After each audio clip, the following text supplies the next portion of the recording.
Hello guys, good afternoon and welcome back to my Facebook blog.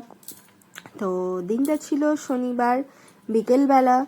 আমি আর ছেলে মিলে বেরিয়ে পড়লাম ঠাকুর আনার উদ্দেশ্যে। তো দিনটা ছিল সরস্বতী পুজোর আগের দিন, আমাদের বাড়িতে পুজো, তাই গেছিলাম সরস্বতী ঠাকুর আনতে।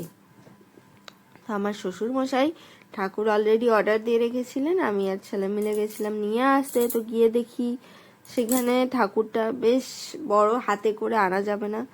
তারপর কি করলাম, সামনে একটা ভ্যানওয়ালা ছিল, তা তো ভ্যানকে বললাম যে ঠাকুরটা একটু বাড়িতে পৌঁছে দিয়ে আসবে। তো ঠাকুরটা ভ্যানে তুলে দিল, তারপরে বাড়ির উদ্দেশ্যে দিয়ে রওনা দিলাম।